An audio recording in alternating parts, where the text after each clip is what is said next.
നമസ്കാരം, പ്രവാസി മലയാളിയിലേക്ക് സ്വാഗതം. ഇന്നത്തെ പ്രധാനപ്പെട്ട ഗൾഫ് വാർത്തകൾ നോക്കാം. ഗൾഫിൽ 24 മണിക്കൂറിൽ 31 കോവിഡ് മരണം കൂടി. ഇതോടെ ഗൾഫിലെ കോവിഡ് മരണസംഖ്യ 6373 ആയി.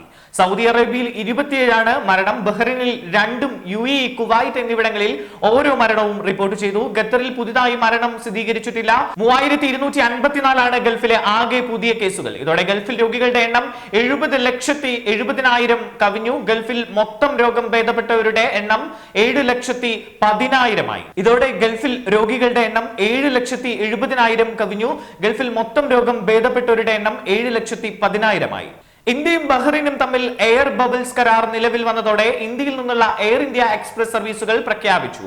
ഇന്ന് ചെന്നൈയിൽ നിന്നാണ് ആദ്യ സർവീസ്. കൊച്ചി, തിരുവനന്തപുരം, കണ്ണൂർ, കോഴിക്കോട് എന്നിവിടങ്ങളിൽ നിന്ന് അടുത്ത ദിവസങ്ങളിൽ സർവീസ് നടത്തും. പല സർവീസുകളിലും ബുക്കിംഗ് പൂർത്തിയായി. ആദ്യഘട്ടത്തിൽ കൊച്ചിയിൽ നിന്നും 3, തിരുവനന്തപുരത്ത് നിന്നും 2 സർവീസുകൾ ഉണ്ടാകും. കോഴിക്കോട്, കണ്ണൂർ എന്നിവിടങ്ങളിൽ നിന്ന് ഓരോന്ന്. ഒരു വിമാനത്തിൽ 90 യാത്രക്കാരെ എത്തിക്കാനാണ് അനുമതി. ഓരോ വിമാന കമ്പനിക്കും ആഴ്ചയിൽ 650 യാത്രക്കാരെ കൊണ്ടുവരാം. ഗൾഫ് എയർ ഇന്ന് ബുക്കിംഗ് ആരംഭിച്ചേക്കും. സൗദി അറേബ്യയിലെ സ്വകാര്യ മേഖലയിൽ നേതൃപദവിയിലുള്ള സുപ്രധാന തസ്തികകളിൽ 75% സ്വദേശിവൽക്കരണം നടപ്പാക്കണമെന്ന നിർദ്ദേശം ഷുറ കൗൺസിൽ ഈ ആഴ്ച ചർച്ചയ്ക്കെടുക്കും. തിങ്കളാഴ്ചയോ ബുധനാഴ്ചയോ ചേരുന്ന ഷുറ കൗൺസിൽ യോഗം വിഷയം ചർച്ച ചെയ്ത് വോട്ടിനിടും. ഷുറയുടെ അംഗീകാരം ലഭിച്ചാൽ സൗദി തൊഴിൽ നിയമത്തിലെ 26-ാം അനുച്ഛേദം ഭേദഗതി ചെയ്തുകൊണ്ടാണ് നിയമം നടപ്പിലാക്കുക. ഒക്ടോബർ 1 രാജ്യത്തെ വിമാനത്താവളങ്ങൾ തുറക്കുന്നതിന് മുന്നോടിയായി യാത്രക്കാർക്കുള്ള മാർഗനിർദ്ദേശങ്ങൾ ഒമാൻ സിവിൽ ഏവിയേഷൻ പൊതു അതോറിറ്റി പുറത്തിറക്കി. ഇത് പ്രകാരം രാജ്യത്തേക്ക് വരുന്ന യാത്രക്കാർക്ക് 1 മാസത്തെ കോവിഡ് ചികിത്സയ്ക്കുള്ള ഇൻഷുറൻസ് പരിരക്ഷ ഉണ്ടായിരിക്കണമെന്നതാണ് മുന്നോട്ട് വെക്കുന്ന പ്രധാന മാനദണ്ഡം.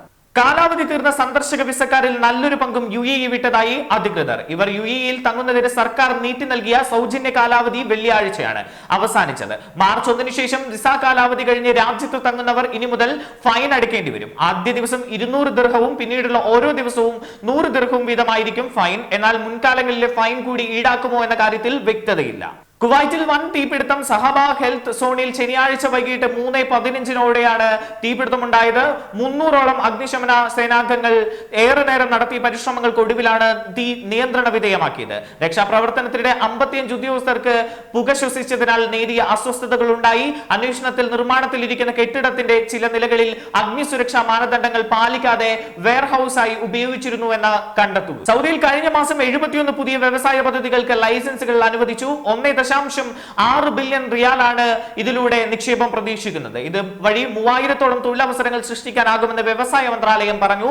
നിർമ്മാണത്തിലുള്ളത് അടക്കം ആകെ 9357 വ്യവസായ സ്ഥാപനങ്ങളാണ് സൗദിയിലുള്ളത്. ഇതിൽ 71 പുതിയ വ്യവസായ പദ്ധതികൾക്ക് കഴിഞ്ഞ മാസം ലൈസൻസുകൾ അനുവദിച്ചു. 160 കോടി റിയാൽ ഈ പദ്ധതികളിലൂടെ നിക്ഷേപം പ്രതീക്ഷിക്കുന്നു. എക്സ്പോ വേദിയിലേക്കുള്ള റൂട്ട് 2020 മെട്രോ പാതയിലൂടെ ദുബായ് കിരീടാവകാശി Sheikh Hamdan bin Mohammed bin Rashid Al Maktoum യാത്ര നടത്തി. ട്രെയിനിലെ സംവിധാനങ്ങൾ, പാതയുടെ പ്രത്യേകതകൾ, സ്റ്റേഷനുകളുടെ പ്രവർത്തനം എന്നിവ അദ്ദേഹം വിലയിരുത്തി.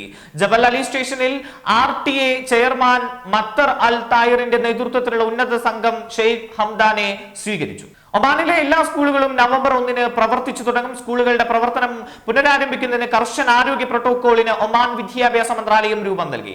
താപനില പരിശോധിക്കൽ, രോഗാണു മുക്തമാക്കൽ, മുഖാവരണം ധരിക്കൽ, ക്ലാസുകളിൽ 1.5 മീറ്റർ സാമൂഹിക അകലം ഉറപ്പാക്കൽ എന്നീ പ്രതിരോധ നടപടികൾ പ്രാവർത്തികമാക്കും. കോവിഡ് വ്യവസ്ഥകൾ കർശനമാക്കുകയാണ് അബുദാബി. വൈറസ് വ്യാപനം കൂടുന്ന സാഹചര്യത്തിൽ അബുദാബി താമസ വിസയിലും സന്ദർശന വിസയിലും വിമാനമിറങ്ങുന്നവർക്ക് 14 ദിവസം സർക്കാർ കേന്ദ്രത്തിൽ നിർബന്ധിത ക്വാറന്റൈനാണ് ഇപ്പോൾ ഏർപ്പെടുത്തിയിരിക്കുന്നത്. അബുദാബി വിസയിൽ മറ്റ് എമിറേറ്റ്സുകളിൽ വിമാനമിറങ്ങുന്നവർക്കും അബുദാബിയിലെ കേന്ദ്രങ്ങളിൽ ക്വാറന്റൈനിൽ പൂർത്തിയാക്കണം. ന്യൂസ് ഡെസ്ക്, പ്രവാസി മലയാളി.